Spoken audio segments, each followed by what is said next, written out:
Today we've got Fattybagz. I've heard that you're very familiar with NFTs and the DeFi space, and that ultimately tells me that you're well versed in the rise and fall of crypto narratives. Definitely excited to kind of just dive into the different narratives that you've been a part of and go from there. How are you doing today? I'm doing good, man. Thanks for having me up, you guys. I appreciate it. Yeah, it's been an exciting world. Let's put it that way, man. It's been an exciting world, man. But yeah, thanks for having me up, man.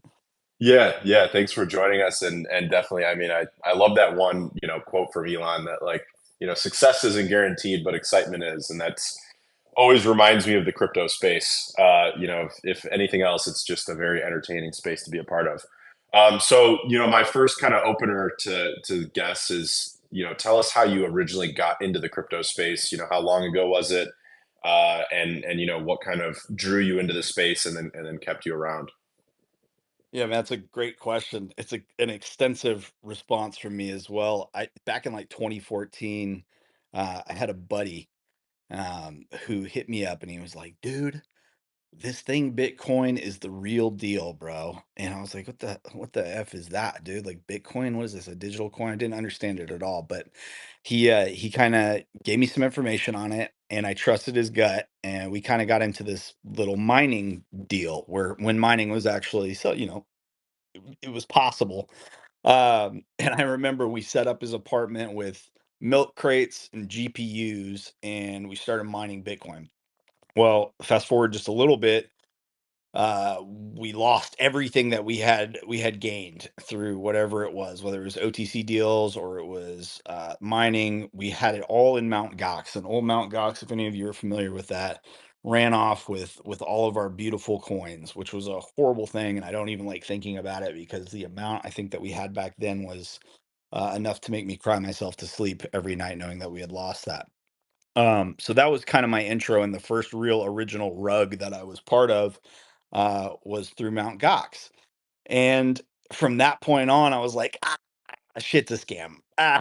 This shit's a scam. How can we do all this work and we lost everything because the people ran off with our money? So I kind of, we paused. I paid attention to the space. I kind of watched the evolution of Bitcoin. I watched where it was being utilized, and at the time, you guys know that a lot of the Bitcoin stuff was being utilized on like black markets, like the Silk Road, etc. So it didn't really reinforce the fact that it was cryptocurrency in general is a legitimate form of finance in any way, shape, or form. So moving forward, I kind of watched sidelined, waited, didn't really think much of it. Started to notice number go up, got a little bit more mad, started to see the bit more. Um, had some other things come up in my life to where I was working consultation jobs for the some of the largest cannabis producers and manufacturers here in the United States, legal, I should say, disclaimer, legal, legal, legal. So that was something. I was a green thumb. I've had so many different hobbies that it's never stopped. So I obviously wanted to get back into it when I started to see more of the hype getting behind it. And that took place quite a bit down the road. In fact, around DeFi, if you guys remember the last DeFi summer, where Olympus DAO was the most forked protocol ever. I actually joined in with those guys early on. I wrote a marketing plan for them when they were getting started. And I said, look, man, I think this is how this thing could rip. I think I would be a good fit for this protocol. Let me jump in and let me handle marketing.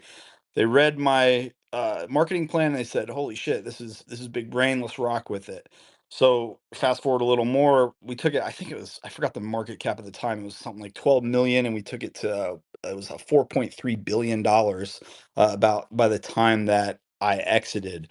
So Olympus DAO was one hell of a journey into DeFi, and that's where I met a lot of people in this space, was through Olympus.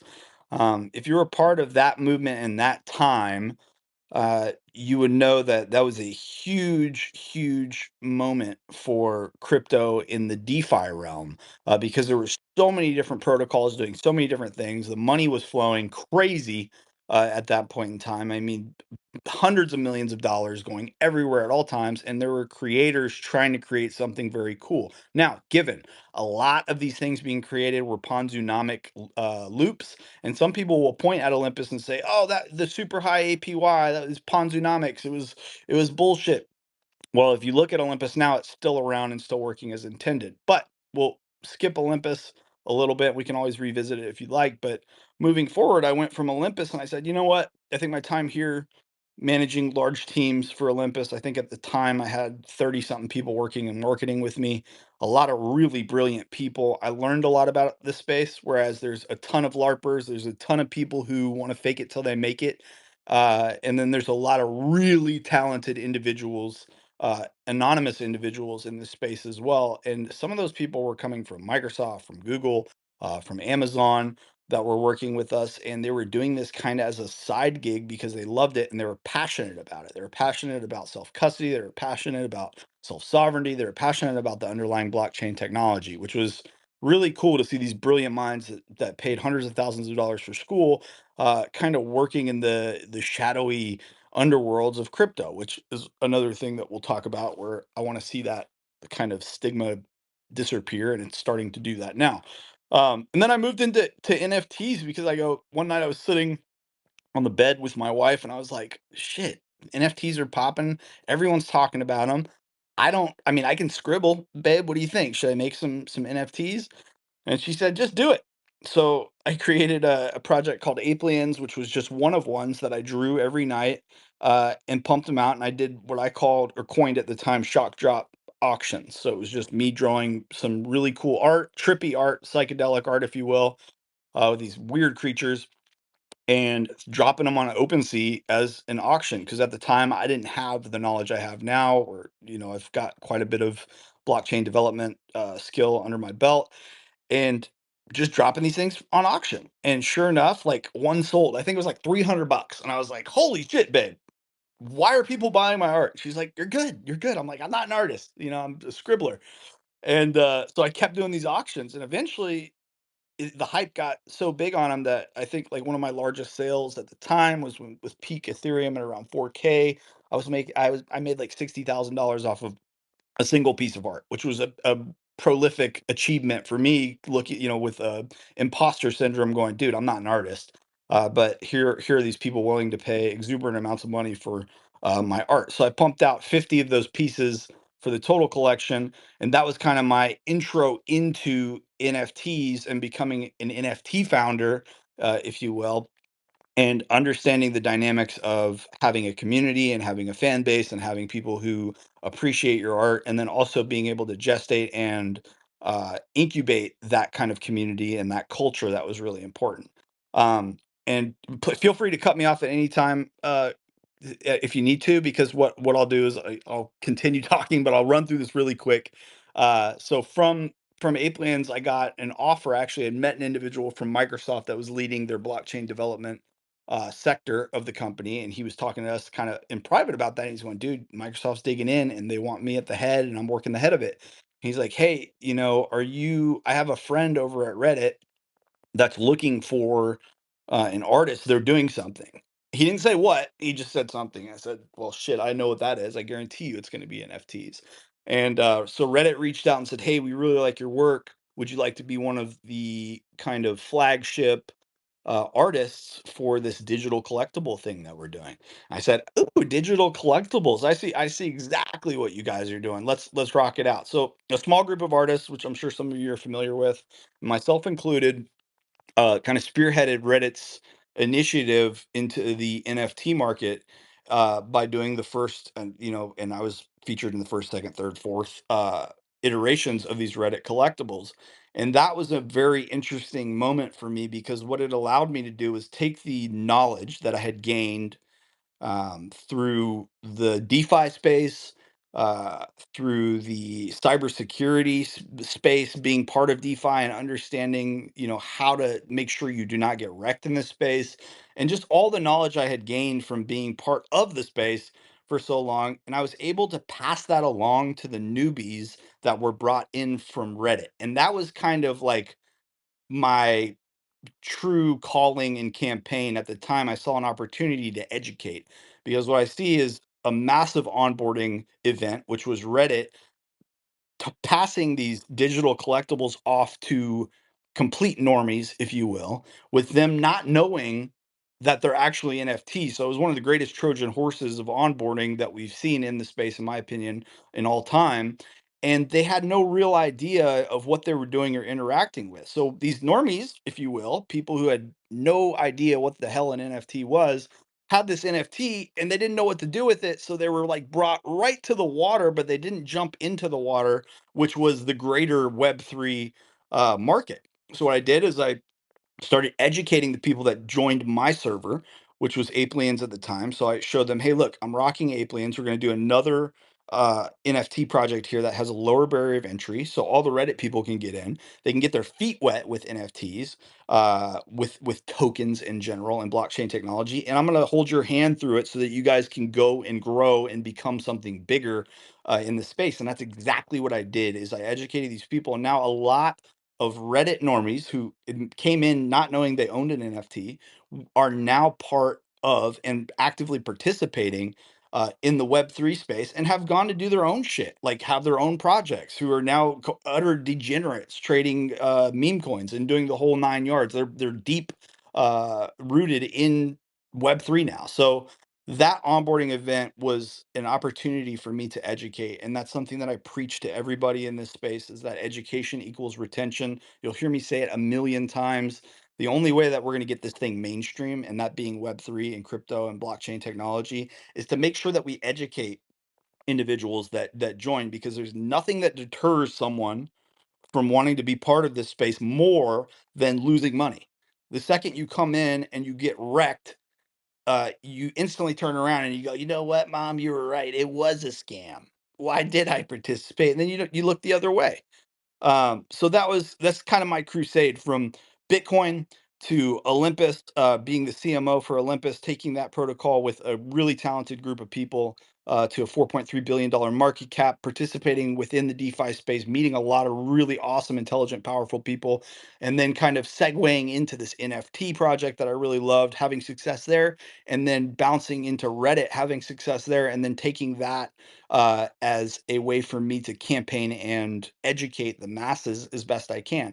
And then that leads us up to the current time, which is now. So I'm participating in the space. I'm watching carefully. I'm an active trader, obviously. I hold many bags and different coins. But I always make sure to take the initiative to educate people and to help them from getting wrecked, and to make sure that they have a good time while they're here, and make intelligent decisions so that we can retain them and thus grow the space. So that's my 30,000 foot way of chipping away at individuals to keep them here and help grow Web3, bro. Sorry, lengthy. I'm a fucking chatty Cathy, boys. No, you're good. And my job with this is to really just prompt you with questions that honestly get you to talk. And it sounds like you're going to make this really an easy job for me today. So so many different directions I can take this, because I feel like you've been in the space for so long. You've seen so many different. I'm really glad I titled this space the way I did, because you seem like the perfect person to talk about the rise and fall of narratives. Um, you know, being that you've been kind of front and center on so many fronts.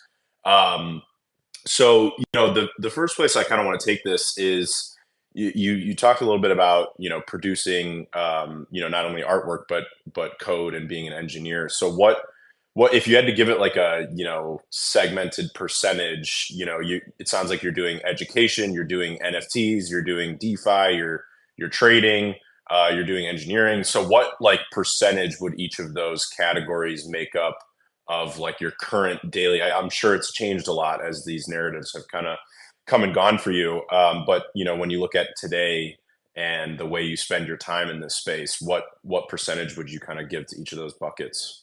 Yeah, that's a really good question, man. And that's the crazy thing about this space too, is that it's a constant ebb and flow of where you need to segment your time and properly manage it, or else you're going to be sitting spinning your wheels doing shit you shouldn't be doing. So with NFTs right now, obviously I have my project Apeliens, and that's the most important thing to me, right? I have a community of really intelligent people that like my art, that are also fans and that are also family above all. So that always keeps a large percentage of my time.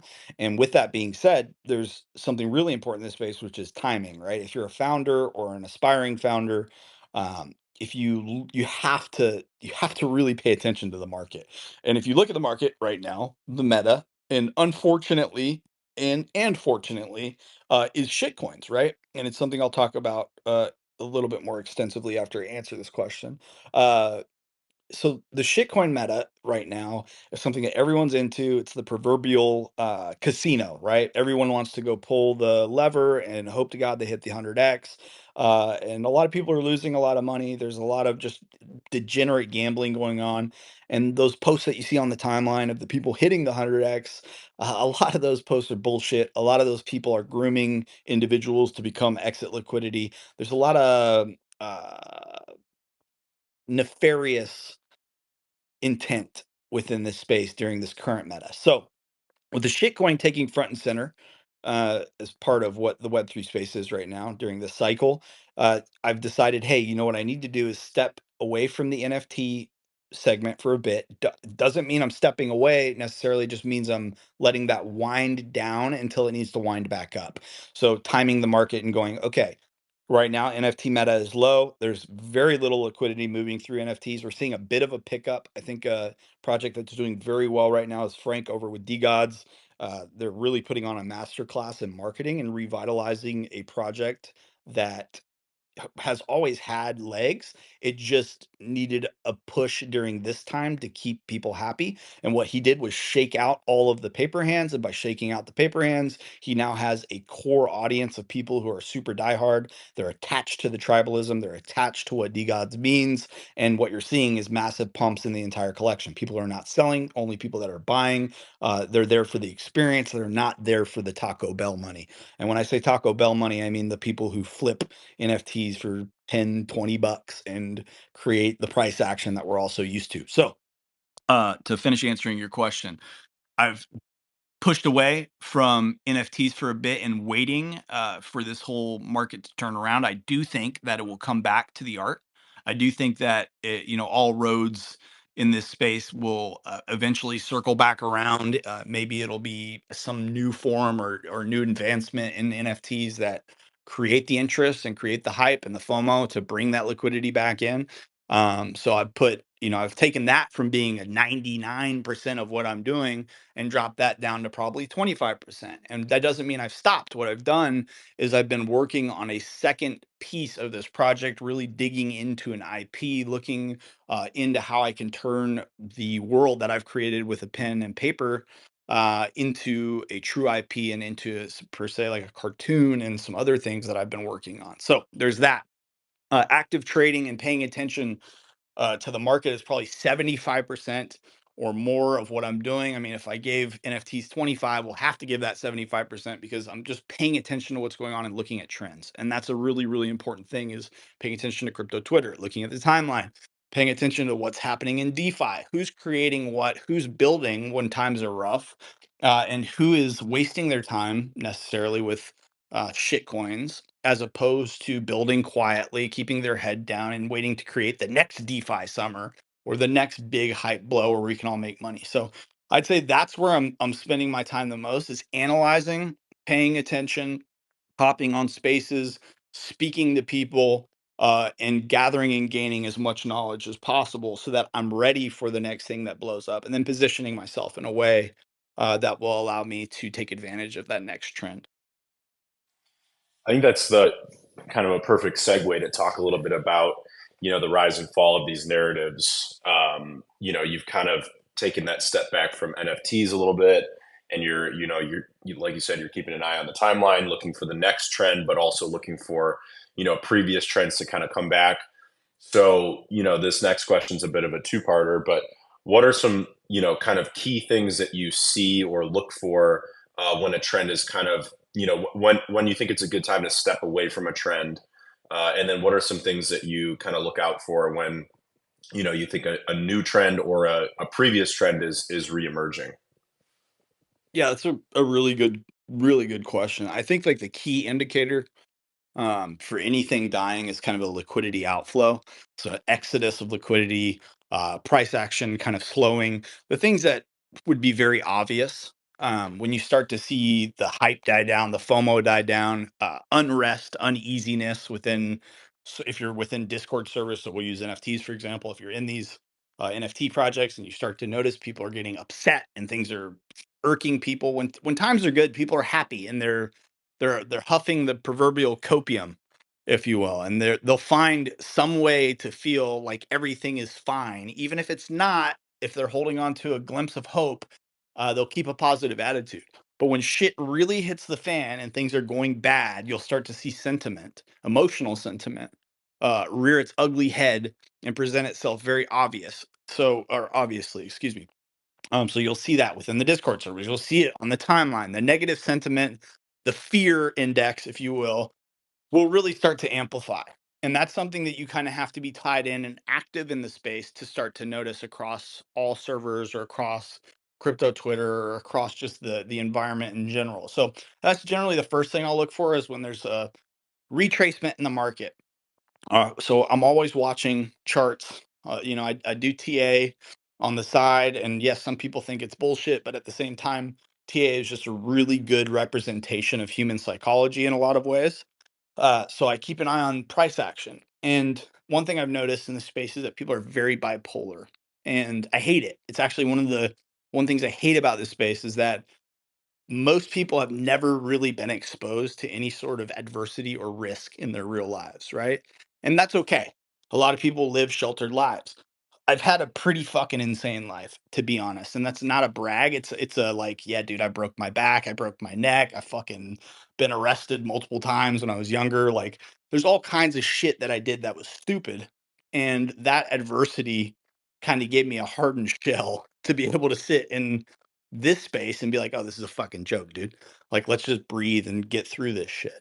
So when you start to see people panic and freak out and they have the ebb and flow of emotions, that's a good indicator usually for me to go, "All right, what should I be buying while these people are so scared?" And I know this technology is not going anywhere.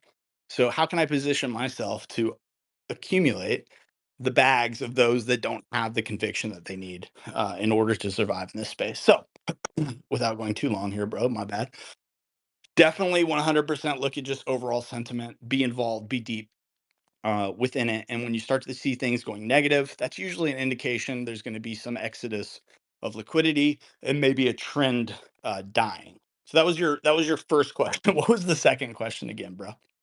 No, you're good. The second question, was about spotting, when something's coming back up. You kind Yeah. of already answered it a little bit, but I'm sure you could dive deeper. Yeah. No, that's solid. So honestly, when you're in this space for a long time, you'll start to have it's kind of something that most people probably won't want to hear is that you'll have connections within this space who they kind of have a barometer for what's going on within their segment of the market, right? You as a single individual can't monitor everything. And some of the best plays that I've ever have come from my circle of people. So there's definitely a circle of friends. Mine's very small, but they'll reach out, just like the Reddit thing, for example. They'll go, "Hey, this is going on. What do you think about this?" And then it's up to me as an individual to look into it and go, "Okay, so you know, so and so told me this. He's got a really good reputation for having decent calls on what he thinks is good. He's an intelligent individual. He works for blah blah blah blah blah. He's not some bullshit artist." And so I take that and I go, "Okay, now let's look into it based on that," because one, he's already kind of passed that first great filter of being a reliable source of information. I go from there and then I look into it myself and I dig in and I go, okay, is this bullshit or not? So that's one way, is kind of having a good network of people, I guess is what I'm getting at. And one of the most valuable things you can have is to make friends. So if I can leave you guys with anything from this space, is to like really drop the introvert side of your personality if you have one. Really work to curve that shit. I know it's much easier said than done for some people, but make friends in this space. Scratch people's back. Don't be afraid to do things for free to leverage yourself as a better friend to individuals. help people out, because at the end of the day, it will come full circle. So that's one way I do it. The other way I do it is if I start to see, well, I'll say a good indicator for being cautious is that if you see it on the timeline, you're usually too late. I'll tell everyone that. If you're seeing it on the timeline, you've probably already missed your entrance to that trend. Now, that's not to say something can evolve from that and you can hop into, V2 of whatever trend it is. But definitely keep in mind that if you see big influencers and you see people talking about something, they're really working to groom you for exit liquidity in anything they're working on, because they wouldn't be talking about it unless they're hyper bullish on it and it's something that they're building personally or have some vested interest in for building and they really believe in it. They wouldn't be talking about it. They would just be actively participating in it and making as much money as possible, because at the end of the day, it all comes down to how much can you make in this space? What does it do for me? It's a very selfish space and it's something that people should really, really be aware of. So that's an indicator for when to be cautious. Other than that, it's just time in the trenches, I guess you could say. I hate it that we say trenches all the time here. It's not really the trenches. The trenches are probably over in Ukraine when you're getting shot at by 762. That's like true stress. This is a comfy. We're sitting on our couch and we're trading coins, digital money on the internet. But time in the trenches is true, because you get the experience and you kind of get to get that barometer, that feel for what potentially could work, because you have the experience and you know what to look for. So I don't think there's a definitive answer for you, to be honest. It's just time in the trenches, I guess would be the best way to put it. Is just experience. Like, you have to participate. Yeah, and I loved what you said about adversity and kind of like, one thing I've definitely been a proponent of is like the fail fast, fail often approach, where it's, don't be afraid of doing things and looking foolish, or even getting hurt, because at the end of the day it kind of builds up those calluses, and then when you come back you're that much better for it. And small side quest that's related to that.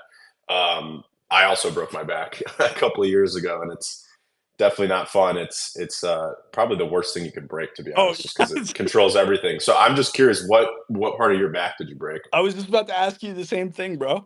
I uh I broke T6, 7, and 8, my thoracic. Oh, wow. Yeah, I So was, like mid spine. yeah, like kind of mid top. I had a bad breakup with a girlfriend at the time, and I thought it'd be a good idea to go rock climbing by myself, which is just heads up, everybody, don't do that. Yeah. Unassisted by any ropes or anything. And I took a spill off a cliff that was 55 feet, and I fell down, hit some trees. I think it's the only thing that saved my life, but probably broke my back. So broke my back, smacked my head. It was at dusk. It knocked me unconscious. I woke up in the middle of the night in a canyon with a head injury, and I couldn't move, and it was raining. It was like 50 degrees, and I was like almost hypothermic at that point. So I tucked my head in my shirt and breathed really deeply to try to warm myself up, and waited till sunrise. Once sunrise came, I was like, "Uh-oh, some shit's not right." And I couldn't I couldn't get up easily, so I propped myself like against a tree and kind of scooted myself up and somehow got it to my feet. And I walked 5 miles out of the woods, one step at a time, kind of like lightly huffing, "Hey, help, help, help." There's no one there. I found a trail. I realized where I was, got to a little quickie mart, called my dad instead of 911. I was like, "I'm dying," and hung up. So I freaked my parents out. And then finally 911 ambulance comes. They think I was just some kid that had partied really hard the night before. And they just treated me like shit, threw me on a back stretcher, were hitting speed bumps, laughing about it, and then rolled me into a hospital in a wheelchair until I started breaking down and crying in the waiting room. And the nurse came. I'll never forget that nurse's face. She looked at me. She goes, "What the fuck did they do to you?" Took me in, X-rayed me. They said, "Hey, Fatty's back is broken. Don't touch him." And then 2 days later, as I'm sleeping, they come in at 3 in the morning. "Don't touch him at all. His neck's broken too. We didn't notice it." So they don't know how I walked. The spinal cord was, the actual bone was severed from the cord itself. It was just a huge, horrible mess that took a lot of time to recover. I'm walking right now as we speak. I have 4 rods, 12 hooks in my back. Um, but it definitely was something that helped build character. It's definitely not the way you want to do it. But talk about a hard time is wearing a neck brace and a back brace for a year and a half and staying in a hospital bed and having people wipe your ass. That's a total lack of control. So that's just part of kind of who built me, I think. But I'm curious, man, what did you break as well, dude? Did you do a thoracic or was it lower back? Yeah, well, mine is that was a really crazy story, and shit, man, I that's insane that you obviously insane that you even went through it, but then kind of what followed and getting to the hospital and everything. That's really insane. So mine's going to sound super boring, relatively speaking to that. Um, I have an L5S1, so lower back. Um, and I broke it. I used to do competitive powerlifting. So I broke it while I was deadlifting. I was just, lifting. What was going up felt cracks all the way up and down my spine. And I was like, oh shit, something's not right. Set the weights down, put all the weights back. I was like, ah, yeah, I've hurt my back before, it's no big deal. Went back, drove myself back home, laid in bed that night, and then I just remember waking up the next day and I wasn't able to move. And it was pretty much like that for like 2 weeks. And then I basically just started doing like natural rehab. I kind of like denied that anything was wrong for as long as possible. So I went. I think it took like almost a year for me to actually go to a doctor to get it looked at because it was like I would do some rehab. I'm sure you know how this goes too. Like it would get like a little bit better, and then I'm like, yeah, I'm getting better. Like no big deal. And then I would kind of like go up and down. I would be like, yeah, it's getting a little bit better. Then another day would go by and I wouldn't be able to move. And then eventually I went to see a couple different surgeons, saw a neurosurgeon, saw, orthopedic surgeon, and just got a couple different opinions. And at the time I was 22 years old, I think. So, the surgeons were basically like, there were two different surgeons that wanted to do an operation, which is, they either do basically like an A lift or a T lift, which is what a lot of like football players get for their lower back. But they were telling me like, you're not a competitive athlete anymore. Doing this surgery is going to limit your mobility, but it will like allow you to perform again. But the thing is, like, you don't need to perform. So if you're, the last surgeon I saw basically said, like, if your goal is, just to live as comfortable and good of a life as you can, I would recommend not getting the surgery and basically just really focusing on, like core work and stability work and just keeping your body strong and physical therapy and whatnot. Um, as opposed to the surgery, because then you're going to be, at 22 years old, like, 20, 30 years are going to go by. You're only going to be like 45, 50, and you're going to be in a shit ton of pain and basically have no mobility. So I'm very thankful for that last surgeon that he was like one of the top in the country and basically, told me not to do this surgery. And um, it's been about 4 years now, and I've just done a ton of physical therapy, rehab, working out type of stuff. And I would say I'm like mostly normal now. I just there's certain things I can't do, but for the most part, I'd say I'm actually probably healthier and stronger than I was when I broke it. But yeah, nothing compared to yours in terms of Luckily, I was just I was like 10 minutes from my house when it happened in the comfort of a gym. Um, but yeah, Woo! that's insane, man. Still bad, bro. Like a back break is a back break. I don't care if I'm flying off a cliff or you're lifting fucking God only knows how many pounds, dude. I'm glad you're okay because Yeah. yeah, most people will not understand it. There's a lot of stuff like you lose a lot of what you're able to do, at least in the healing period. But it sounds like you're on a good rehab path, bro, and it sounds like you're almost back to normal. So no pun intended, back to normal. Jeez, man. I'm a dad. I'm working on my dad jokes, boys. The dad jokes are coming out. Yeah, dude. Yeah, I'm glad. It sounds like you're doing a lot better too. It's insane, and like you said, it's something that a lot of people don't understand because it just affects like even the most basic things. Like I'm sure like playing with your kids or something. Like you want to like sit on the ground and play with your kid, but like that shit hurts after like 5 or 10 minutes. Or like even I remember. I mean, and I still have this problem. Like if I want to sit on the couch and like watch a movie, I'm getting up every 15, 20 minutes because it's just so uncomfortable just to sit still. So it's actually like ironic because you'd think like, oh, your back's broken. now you should like lay back and relax, but it's the opposite. Like you almost have to just keep moving and not stop like a shark. So So that's what true, I've man. discovered.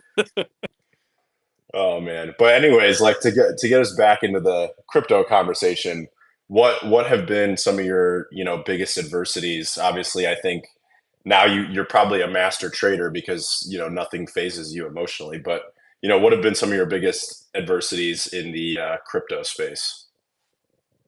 Yeah, I definitely I wouldn't say that I don't get affected emotionally. I definitely am hardened, let's put it that way. But definitely I'm human as well. And it's something that I kind of wanted to highlight so that there are people that are listening or listen to the recording that are like, dude, I can get to this point of like not giving a fuck. Yes, you totally can get to a point of not giving a fuck. But when you get to that point, it can become dangerous as well. There is a level of caution that must be kept at all times, and that's a calculated caution, and that comes with the experience as well. So for adversity, I've gotten really lucky because just throughout my life, I've dealt with a lot of things that have really made me stay hyper aware, almost to a point of paranoia, which comes in. I won't call it paranoia by any chance or by any means, but what it is just hyper awareness. And through hyper awareness is how you prevent yourself from getting hurt, right? So I think the most I've ever lost, and from a stupid mistake, was like 1.5 ETH, right? Like that's nothing. There's people that get drained for everything, and mine was something that the reason I lost that 1.5 ETH was because I didn't follow my own rules, which is to never react out of excitement in this space, to breathe and take your time, to take steps in everything that you do. Because the second that you get excited, the second that you feel FOMO, which for those that don't know is fear of missing out, is the second you get hurt. So that's what I always try to preach to people is just breathe, take your time, calculate your steps, and don't react out of excitement because that's when you F up. That's when you slip and that's when you make mistakes. So, for example, I was very excited. This is the most newbie thing you can do. And I'm very versed in the space. I was very excited about a mint for an NFT project that I knew was going to hit. Got a DM, and this is so silly for me to even admit because this is shit that I teach people about all the time. Got a DM and didn't realize it was a DM the way that they had structured it and the way that Discord popped up the notification. And legitimately was so excited about it. I didn't even check that it was legit. It was the stupidest. Everyone's done it in this space pretty much. I didn't think I ever would, but I did. I'm human. And I fucking clicked this link, hooked up my wallet, even had my hardware wallet. Okay, I'm admitting this on the space recorded that I put in my my hardware wallet and I confirmed the transaction, and boom, ETH gone. And I looked at it, and I go, wait a second, what did I just do? And it all happened because I was too excited and I wanted to do something. I was in a rush to get out the door. I had to go meet my wife, and I thought that was like it was just the timing was perfect for the scammer, and they got me for what an ETH and a half or something. But that was a moment of adversity for a loss for me to realize like dude, you need to practice what you preach. Like even if you're in a rush and you're trying to get out the door and you're late to meet your wife, like those rules and principles that you abide by that keep you safe, you cannot ignore those at any time. It's better to just say F it and miss the mint than it would be to rush it and lose. I don't even know what it was worth at the time, like 3,500 or 4 grand or whatever it was. So that's one thing. The other side of adversity, kind of a larger umbrella thing, is I think it's more so dealing and vetting individuals in the space. So if you're in some kind of management or administrative position, if you're running a project or you're managing people, um, there's a level of vetting that goes into it, and there's a level of kind of the bullshit meter that you have to master. And part of that with Olympus was one, spotting unicorns, which is something I've coined, which are individuals in the space that are just stellar, above and beyond. That doesn't just pertain to Web3, pertains to everything in life, but your unicorn radar has to get pretty good. If you're going to bring people into your circle, you have to know they're not full of shit, because there's one thing in this space that people are really good at, and that's LARPing and bullshitting. And they're really good at it. And they can make you believe almost anything. So with time, I kind of figured out different ways to figure out who was real and who wasn't. And a lot of it, 99.9% of finding that unicorn is action on their behalf. Action speaks way louder than words. If they're performing and they're putting in that extra, you know, 25% at the end of the day, and they're grinding and they're doing shit they don't need to be doing, that's usually someone who really wants it. And that's how I would find them. So the battle of that, the adversity side of that, was detecting these people, but also having some slip through the gates while I'm perfecting that craft, and then figuring out how to get rid of those people, and how to have a almost HR mindset to where you're managing the way you communicate with individuals in this space. Again, comes back to emotion. Reacting off emotion is not the way to do anything in life, in my opinion. And when you do, you slip up. So out of anger, out of hurtness, etc. I always found that if I did that, it didn't turn out the way I wanted it to. So what I learned was, how do you communicate with people? Because when you start to get to a level in a protocol where you're known, all of your conversations, every word you send is screenshotted, especially if the person is nefarious in any way, shape, or form, or has nefarious intent. And they're trying to get a rise out of you, or they're trying to say, "Ah, I got him. You know, Fatty's the devil. Look, this is how I can prove it."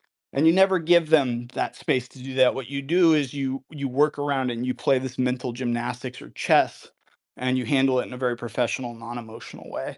So that was definitely one side of the adversity. The other, the last point I'll touch on, is definitely riding the ups and downs of the price action of the entire market. Don't join this space. Don't join Web3 or crypto if you can't handle losing large amounts of money.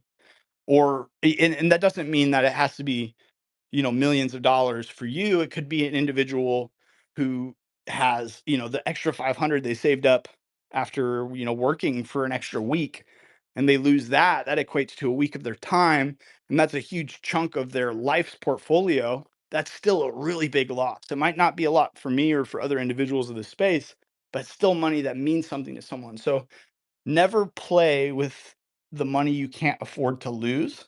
That's a huge point in this space, is make sure that whatever you're leveraging to kind of build your way in this space, you're leveraging that you can afford to lose it and not lose sleep over it.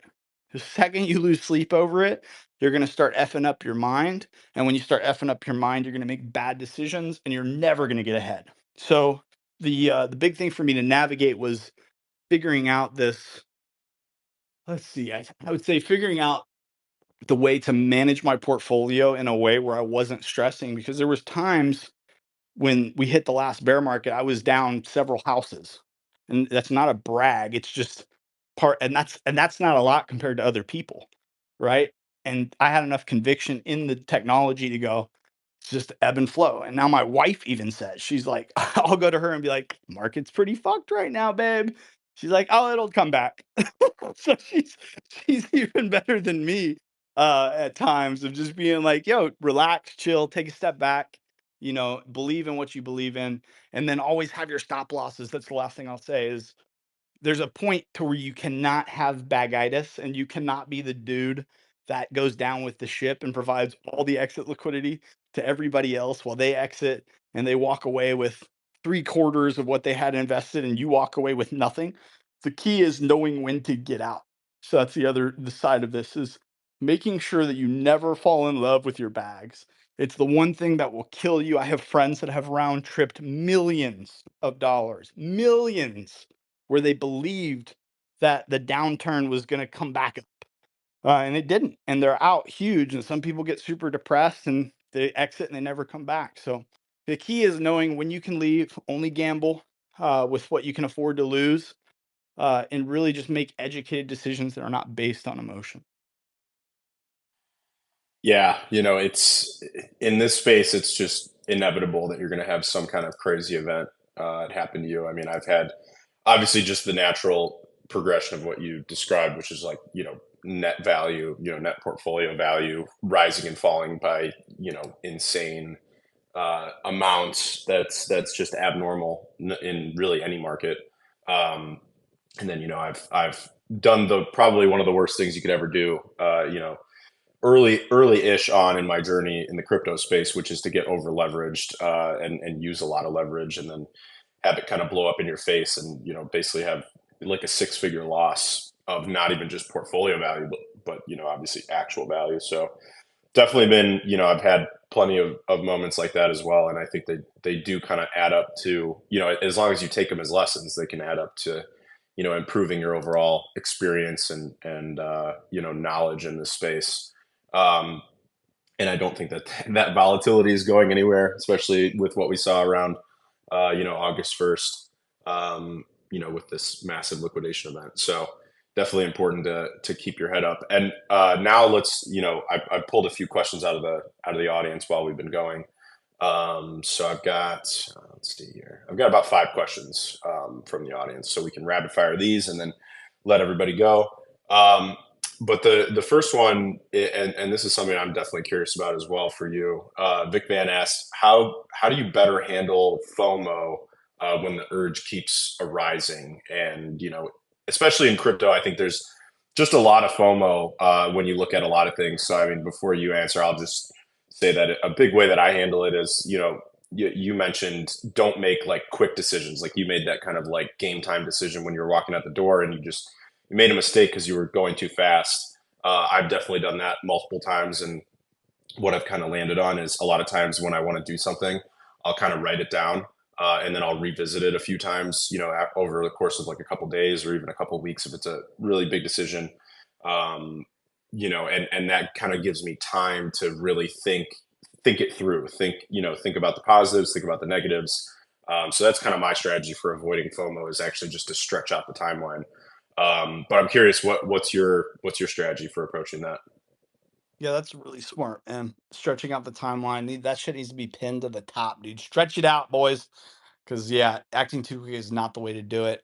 For me, I would say yes, definitely stretch out the timeline. That's something I do. Breathe, take your time. But a huge, huge factor in what prevents me from feeling that FOMO to where it eats you up is realizing that this is not the last chance that you'll have. And it's something really important to drill into your head, is that you're in a space that is so volatile and absolutely insane by all measures of any other space in this world, that you have so many chances. But you have to look at it in terms of, you don't need to chase every single one of those. So what's best to do is to go, if you're unsure about something or you're feeling antsy and you're going, oh, I need to, like, I have to hit this, I need this 100x, or my bills need to be paid, or something needs to happen. You have to look at the root of what that FOMO is coming from. Is it because you're financially strapped and you really need to change your life? If that's the case, the best bet is not, in my opinion, to take high risk in this realm, because it is a proverbial casino in a lot of ways, and you're going to pull that lever, and I'd say 95% of the time the house is going to win, and you're going to get hurt worse. I think it's best to address the issue that's causing the FOMO, if there is one, in a more real world way, if possible. If you need to figure out, pick up a second shift to take care of the bills for that month, so that you're not putting everything on your actions in crypto. What you need to be doing in this space and in Web3 is making sure that with whatever you're doing, your educated guesses and your decisions and your gambles, if you will, that is completely focused within this space and not influenced from the outside. Because when other things start to press on your decision making is when you'll start to make mistakes. You want to make sure that everything's calculated here. You want to make sure that you let go of the FOMO, and by not having external pressure pushing you to make crazy decisions, you won't F up. So I would say, in short, is that you really just need to realize that there will be another chance. Not everything is going to hit, and you just need to take small chances. If you want to pursue the FOMO of something, only leverage enough to where it's not going to knock you out of the game. So, if you were going to go 100% in, go 25% in. And you can only do that, 4 times. So keep that in mind. If you're doing 25% every time, eventually if you try to hit 4 different wins, you're going to be out of the game and priced out. So you want to go much lower uh, in those decisions. Now, the other thing I'll say really quick is that to make it big, you do have to go big too. Totally counterintuitive to what I just said, right? And in order to make those decisions, in order to hit those, we have to loop back to what I said before, is having a solid circle, having time in the space, not rushing your decisions, and all of that will allow for you to make the right choice and to make the right play. So give yourself time. If you're new to this space and you're feeling FOMO-y, it's not going anywhere. If anything, it's going to get more prolific. There's going to be more opportunity, more advancements. So take your time, breathe, and leverage what you can afford to lose and build up your circle so that when you do make a decision to invest in something, we won't use the I word, to allocate some funds into something, you're doing it with a sense of knowledge and experience as opposed to the feeling of FOMO. Hopefully that answered the question. Yeah, it definitely did. And I like one thing you said, and I saw Wananda also said, or no, sorry, that was Sabrina said, "This is not the last chance that I'll have." I'll paste this on my wall. I definitely agree with that. I really like that. Because I mean, that's kind of like the big piece of FOMO. It's like you think, oh, this is my only chance to do this, and it's very atypical that it will be kind of your only chance. Question from Wananda: what's your advice to someone new to crypto about not getting too stressed about all the changing narratives? That's a great one because you're gonna get stressed, Wananda. It's part of the space, but you can do stuff to mitigate that stress. The first thing I tell anybody who's new to crypto, Web3, or blockchain technology is to educate themselves. So the first thing you want to do is find the things that confuse you and find someone or some sort of material that can educate you on what you're trying to figure out. So one, you need to have the knowledge to understand what you're dealing with. Because once you understand the beast, you'll be able to navigate within that realm without getting so stressed out. Because the peripheral problems that you're running into, the small stuff that's giving you a headache, are going to take away from your ability to learn the bigger stuff and to pay attention to the market in a way that will keep you up to date with everything that's going on. So, kind of a blanket statement there.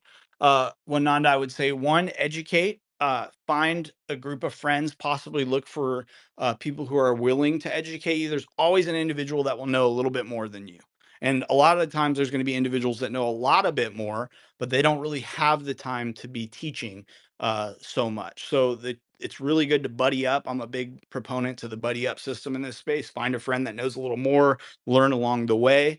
And then also uh, make sure that you target a sector of this industry that you're interested in and focus on that.